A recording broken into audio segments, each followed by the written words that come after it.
Assalamualaikum warahmatullahi wabarakatuh. Kali ini saya sedang berada di salah satu rumah teman kita yang ternyata beliau menyukai benda-benda pusaka. Dan di belakang saya ada beberapa buah pusaka-pusakanya yang malam ini bakal kita bahas. Karena pusaka itu identik dan berhubungan dengan budaya, dan budaya itu merupakan suatu identitas daerah. Ikutin terus perjalanan saya di Pembantai Setan.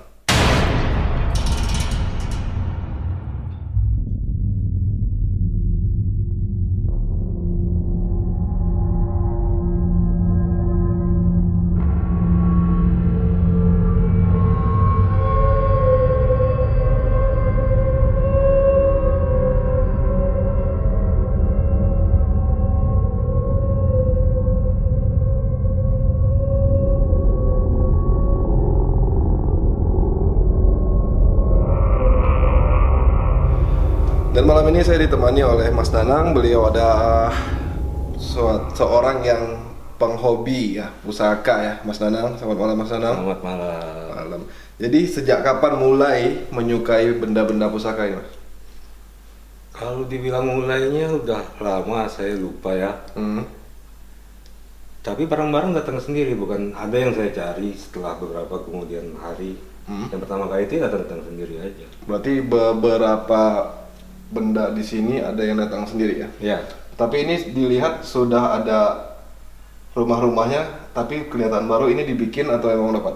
Rata-rata pusaka yang di sini saya biasakan untuk operasional. Maksudnya pusaka tapi bisa dipakai. Oke. Kayak ini saya udah kasih karet bawa-bawanya biar bisa dipakai. Jadi tidak terlalu menyeramkan. Oh begitu, berarti intinya waktu pertama kali datang mereka tidak bersarung ya? Ada yang sudah bersarung, ada yang belum. Oh begitu, berarti ada yang bersarung dan ada yang belum. Ya. Dan ada juga yang datang sendiri, ada yang emang dicari. Ya. Ada yang tiba-tiba orang kasih, kayak lampu itu tiba-tiba orang kasih ke rumah. Oke. Orang dari kubu, Ah, nggak bisa bahasa Indonesia, pakai bahasa isyarat ya, kasih lampu. Kita tukar sama rokok, gula, kopi, teh, sama dikasih kuala api, apa namanya? Apa namanya kayak kuala itu? apa kanguru? Aduh, kukang Kukang, api. kukang Dia api. kasih saya satu ekor itu yang berasap itu, katanya Iya. simpan di rumah. Nanti kalau maling keluar nggak bisa. Cuma biasanya itu digunakan orang tulangnya untuk keilmuan menghilang. Ya. Jadi waktu dia kukang itu mati, saya buru-buru kubur daripada disalahgunakan sama orang. Ya juga, tapi sepengetahuan saya kukang api selain bisa untuk menghilang, bisa juga digunakan untuk kejahatan ya. Banyak santet lebih banyak baik sekali. kita kubur. Dan lampu itu juga kelihatan sekali sudah tuanya Mas ya. Ya. Dari modelnya, umurnya, besinya ketahuan sudah tua seperti ini. Karena ya, makanya saya operasionalkan biar tidak menyeramkan dia. Berarti di sini penghobi yang minimalis lah ya, jadi tetap milenial ya. Jadi tetap dengan keindahan estetika juga ya, Ya. pastinya. Nah jadi kita mulai saja Mas, dari mana dulu yang mau dijelaskan tentang pusaka-pusakanya? Yang mana ya? Yang datang sendiri dulu ya? Ya, yang datang sendiri dulu. Datang sendiri. Ini datang sendiri. Mana? Yang ini. Keris ini datang sendiri di belakang. Oh, tepat di belakang. Ya, siang hari jam 12 siang itu. Jam 12 siang. Kan saya di belakang ada pendopo. Ada burung 2 ekor datang, terus terbang, tiba-tiba tinggalin ini. Oke. Ya itu gimana, boleh percaya boleh tidak sih? Ya, itu bebas, kembali lagi ke penonton ya. Namanya kegoiban, pro dan kontra selalu terjadi. Cuma ya, Tapi saya nggak tahu ini gunanya untuk apa, jadi saya simpan aja. begitu. Oke. Selanjutnya, Yang datang sendiri lagi, ini itu kulit. kulit, katanya, kata orang-orang sih kulit harimau, tapi saya nggak tahu ini. Oke. Ya, ini yang golok-golok. Nah, kenapa saya di sini punyanya golok semua, tidak ada keris? Karena saya lebih suka golok. Kalau keris kayaknya ada mainstream. Ya betul, betul. Salah satu senjata kuno rata-rata hampir orang memakai keris. Ya. Tapi sebagian daerah memang ada yang mengoperasikan menggunakan golok, memang senjata tradisional ya. Nah, golok ini ada cerita unik juga nggak Mas? Maksudnya yang datang sendiri atau seperti apa kisahnya? Bisa diceritakan satu-satu? Yang datang sendiri yang ini, yang kecil. Oke. Boleh dibuka? Boleh. Tapi kita nggak buka habis ya, Ya. untuk menghindari. Yang ini datang sendiri. Nggak tahu gimana caranya, tahu ada dalam lemari. Oke. Dalam lemari, kata orang-orang sih itu dikasih oleh leluhur. Ya Allah alam lah kita. Terus yang ini tarik. Oh, itu tarik. Itu boleh dibuka? Boleh. Ini tarik. Katanya namanya si Jampang. Oke. Si Jampang. Berarti Betawi ya? Betawi. Terus di dalamnya masih ada bekas darah. Oke. Katanya. Oke. Ya itu. Yang unik dari golok-golok yang dipakai buat kalau zaman dulu buat membunuh orang, mereka kalau tidak ada lafal Allah. Oh, oke. Di goloknya? Di goloknya, kan orang bilang ada yang bikin Allah atau nama Muhammad atau Salawat atau apalah. Karena kalau mereka kalau kita ingin bukan berbuat, kan membunuh namanya tidak baik, walaupun untuk membela diri itu tidak baik. Ya jangan bawa nama-nama Sang Pencipta, itu aja sih. Berarti itu tadi ya, berarti ceritanya yang tidak ada lafaz berarti yang sudah digunakan ya. Sudah ya, itu. sudah digunakan untuk membunuh di zaman itu ya. Selanjutnya yang mana lagi Mas mau ceritain? Yang ini dikasih. Ini dikasih, yang ngasihnya orang Chinese malah ini. Orang Chinese. Nggak tahu, saya ketemu dia di airport lagi di ruang tunggu. Dia datang. Bapak, saya ada mau kasih buat bapak, kata. Ya, singkat cerita kita ngobrol-ngobrol, kebetulan kita ke kota yang sama, dia kasih ini. Cuma ini repot juga nih, waktu ngirimnya kan nggak boleh nih pakai pesawat berangkat. Dikirim tapi pecah ujungnya, ini pecah ujungnya. Terus Ini bahannya tanduk ya? Tanduk apa kayu? Kayu ya? kayak kayu sih, kayak kayu.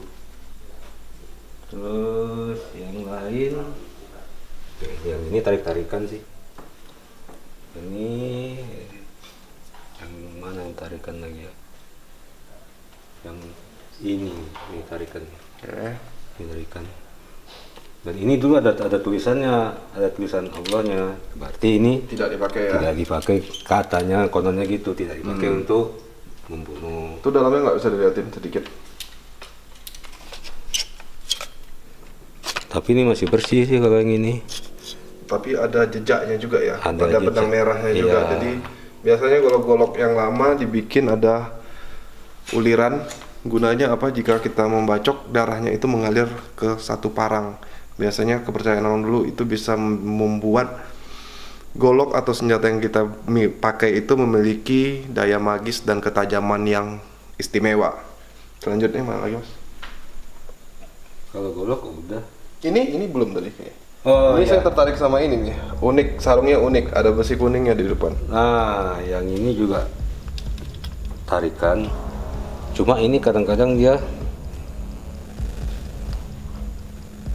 kalau saya merinding saya tidak bisa. Oke. Boleh lihat, kalau saya merinding saya tidak bisa. Jadi dia kalau merinding dia tidak mau keluar. Ya, bentar ya.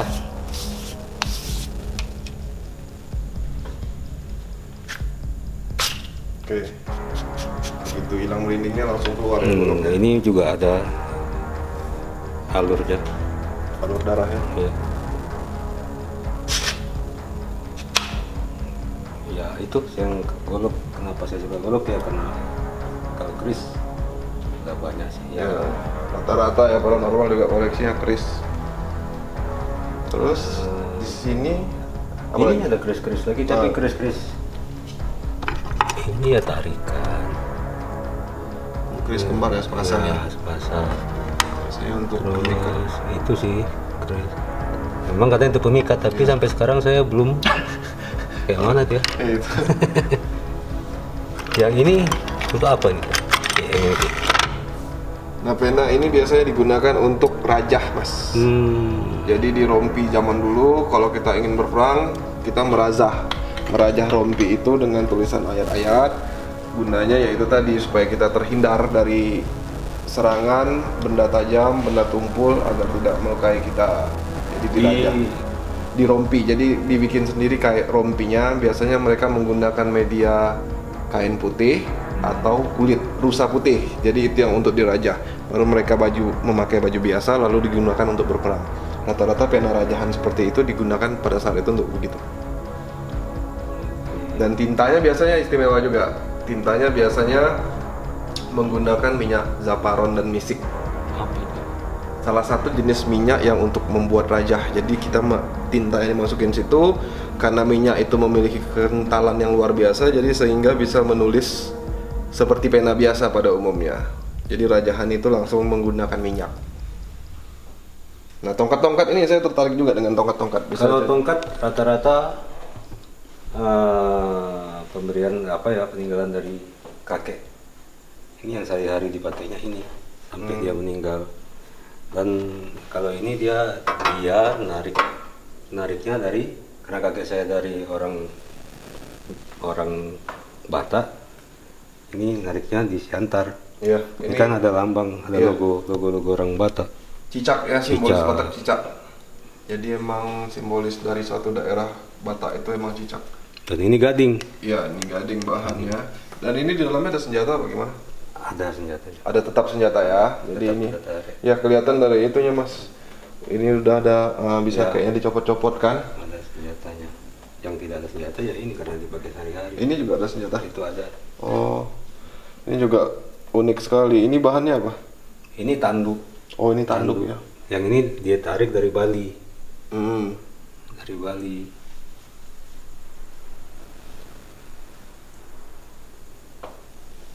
Giginya kelihatan asli, bukan kelihatan kayu, tapi kayaknya memang memakai gigi binatang itu. Iya. Mudah-mudahan. Kelihatan seperti itu karena beda sekali guratannya dengan kayu. Terus yang tarikan ini piring tarikan. Oke, ini piring retak 1000 ya, Mas? Ya, tahun 1000 Ini dapatnya di mana? di Kabupaten Rohul. Oke, Rohul. Saya punya ada banyak hari itu. Hmm. Cuma datang satu minta, satu minta. Sisa berapa ya? Sisa 4 apa sisa berapa sekarang nggak tahu, di gudang ada juga. Retak 1000 semua atau ada piring yang lain? Ada cawan yang dari apa namanya? Kuningan. Rata-rata sekitar 1000 sih. Ya, retak 1000 salah satu piring yang digunakan untuk netralisir racun ya pada zamannya. Ya, dan kebetulan memang disuruh orang sana untuk ngambil ini karena yang punya kakeknya kakek saya. Oh begitu. Jadi ini memang peninggalan leluhur dulu ya. Ya, mereka datang suruh ambil ini barang-barang dulu masih ada. Ya kita ambil aja, tapi ya jadi apa? Pajangan. Oke. Terus apa lagi? Apalagi yang ini batu juga datang sendiri. Nah, ini datang sendiri, saya juga nggak tahu. Nggak tahu, ada aja Dapat di mana? di rumah. Di rumah datang sendiri juga. Ada lafaz Allah, ada Bismillah. Dan ini benar-benar batu. Saya udah pernah pecahkan batu. Ini bekas pecah. Terus yang ini dikasih orang tiba-tiba. Ini dikasih orang juga. Ibu-ibu usia sekitar 50 tahunan. Dia bilang, "Bapak pegang ini," dia bilang. Benggol ya. Bapak pegang ini. Bilang, enggak Bu, terima kasih Bu. Bapak pegang ini gitu. Dia memaksa ya, Pak. Saya terima aja. Tanpa ada meminta apapun juga ya. Dia tidak ada minta imbalan atau apa. Dan dia tidak ngasih tahu ini gunanya untuk apa. Nah, cerita unik di balik ini semua, kayak tadi kan pas megang ini, kalau merinding, pas Mas tadi merinding emang dia tidak bisa ditarik. Pas hilang merinding dia bisa ditarik. Nah, cerita unik yang lain, ada nggak keunikan saat Jadi ini nih yang sering rese nih. yang kecil? Ya. Kenapa? Kalau taruh di lemari kutak-kutak. Apa namanya? Oh, ini ya Lari-lari, rusuh ya, nggak ya. mau di tempat sempit berarti ya. Ya, ya percaya nggak percaya kadang-kadang kalau saya taruh di situ 3 hari apa 2 minggu kemudian rupanya ada di atas atau di mana. Sementara saya kan sendiri di sini tapi ya itu Allahu alam. Ya. Selanjutnya mana lagi yang mempunyai nilai cerita unik? Ini sih. Ya, oke. Kenapa tongkatnya? Iya, saya nggak tahu kalau ini dia kadang pas kita lengah atau lagi nggak sadar dia bisa berdiri tiba-tiba aja sendiri dan selalu dekat kursi goyang yang di atas. Oh, di samping kursi goyang selalu. Nah, masalahnya dia dulu kakek saya itu ini satu sama kursi goyang itu. Jadi seolah-olah macam dia duduk lagi dipegang ya. Kenapa itu di depan kamar saya? Karena saya kalau di Batak kan anak laki-laki pertama memang diagung-agungkan. Iya, betul. Kakek saya nggak punya anak laki-laki, cucu pertama. Ya. Jadi mau nggak mau semuanya jatuh ke saya. Oke, yang lain cerita unik apa lagi? Ini sih, yang ini sering diribut nih kalau kita bawa nih, bikin panas hati. Oh, bikin panas ya. Memang Sok jago kita nih. ya emang itu udah bawaan dari kulit macan ya. Saya dari tadi nih makhluk dari tadi turun terus dari atas Mas, udah 2 kali. Iya. Kayaknya memang datang nih, udah 2 kali turun. Saya ngeliat dari tadi awal pas mulai jelasin yang ini ya. Yang ini turun satu makhluk, barusan juga lari juga ke bawah satu orang lagi. Oke, Biasa. terus ya. Di situ ada tuh satu Iya. mata merah. Terus apa lagi nih cerita uniknya? Yang ini, iya. Oke, Gio. Ini kan kecil. Tapi ada saatnya saya pakai ini bisa loh. Ya, jadi saya pernah dengar cerita yang seperti itu juga. Gio akan membesar sendiri ketika dia mau dipasang orang. Cuma kalau sekarang nggak bisa. Iya. Ada saat tertentu yang dipakai bisa. Tapi saya buru-buru keluar kan takut tak bisa keluar lagi. Harus dipecahkan kan kalau udah begitu kan. Nah itu yang itu juga tarikan. Gio juga tarikan. Nemu di mana? Itu saya sama ibu saya itu di Palembang. Di Palembang dapatnya ya. Sudah lumayan tua dari kita lihat dari warna hijaunya sudah seperti hijau lumut ya. Ya. Tadi awalnya dia nggak mau nih. Nggak mau karena perempuan mungkin ya. Terlalu banyak laki-laki. Itu sih. Sekarang masnya lah coba yang jelaskan. Saya kurang ngerti cuma. Ya kalau menurut penglihatan saya sih ini semuanya sudah dihuni, ada penghuninya ya. Jadi ada karomah masing-masing yang saya lihat di sini. Memang rata-rata kalau udah senjata tajam hampir rata-rata untuk kadikjayaan atau kewibawaan. Termasuk seperti kulit harimau tadi, makanya kita berefek bisa jadi lebih panas dan emosian. Nah, itu sebenarnya menunjang kita energi yang di dalam diri kita naik gitu loh. Jadi kalau kita nggak bisa balancekan, emosional yang naik. Jadi memegang barang ini memang sebenarnya kalau nggak pandai ngontrol berbahaya. Iya. Memang sangat-sangat betul-betul berbahaya. Dan tongkat juga memiliki karomah-karomah yang tinggi. Karena Rasul kita juga memakai tongkat kan. So, nabi-nabi kita selalu memakai tongkat dan kita juga disunahkan dengan tongkat. Dan di sini juga banyak tongkat-tongkat yang murni dari kayu dan alam seperti gading itu dan tanduk ini gitu. Jadi memang banyak yang karomah-karomah yang melekat di benda-benda ini yang saya lihat.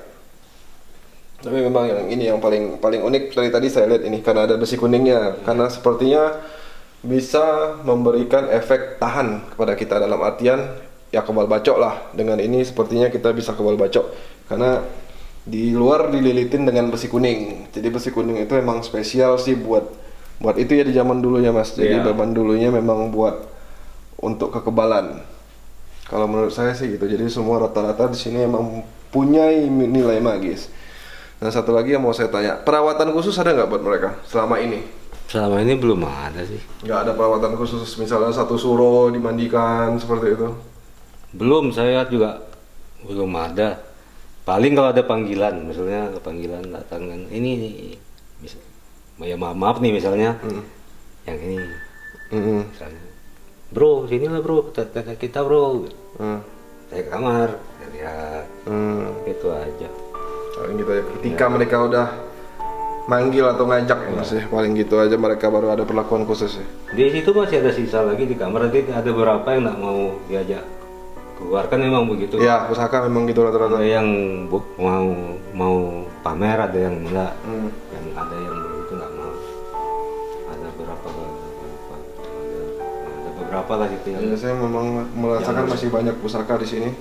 Tapi ya syukur alhamdulillah kita sudah bisa melihat koleksi-koleksi Mas Nanang malam ini sudah ditunjukkan. Kami terima kasih sekali dari Pembantai Setan. Ini dari maghrib ini lobby ini bro. Iya. Dari maghrib. Dari maghrib mereka mau keluarnya tadi malam. Maksudnya nanti malam mau enggak? Perlunya apa? Perlunya apa? Jangan sombong. Enggak, ini buat ada teman mau bikin untuk pengetahuan juga. Oke, sebatas itu ya. Makanya dia bilang jangan dikeluarin semua. Oke. Keluarin bukanya dikit-dikit aja. Oke, sungguh malam yang luar biasa. Malam ini kita bisa melihat koleksi-koleksi dari Mas Nanang. Jadi masih banyak lagi pusaka sebenarnya yang di dalam.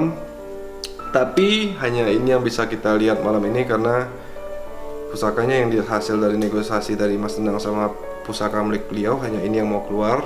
Yang sebagian tidak mau diliatin, dan ini juga harus dibujuk dulu tadi kata Mas Nanang.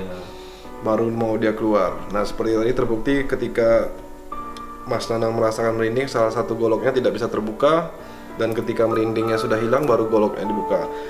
Nah itu tadi yang saya bilang goloknya memiliki keunikan tersendiri yang membuat saya sangat tertarik. Itu tadi karena dia dibalut dengan besi kuning, dan besi kuning itu bisa membuat kita kebal loh. Jadi waktu zaman dulu besi kuning itu dipasangin susuk kadang-kadang ke badan orang. Jadi ketika orang tua kita atau kakek kita dulu berperang, ya dibom cuma bajunya aja yang koyak gitu loh. Dibacok ya parangnya yang patah, ya itu dari situ kemarin. Memang semua ini dari lillahi ta'ala, cuma ada pengaruh-pengaruh magisnya lah. Semuanya kembali ke Allah yang mengabulkan. Mereka tidak kuat. Dalam artian semua kekuatan itu berasal dari ilahi gitu. Ketika ilahi berkata tidak, maka tidak. Ketika ilahi mengatakan iya, akan terjadi kun fayakun kata Allah. Ikuti terus perjalanan saya hanya di Pembantai Setan.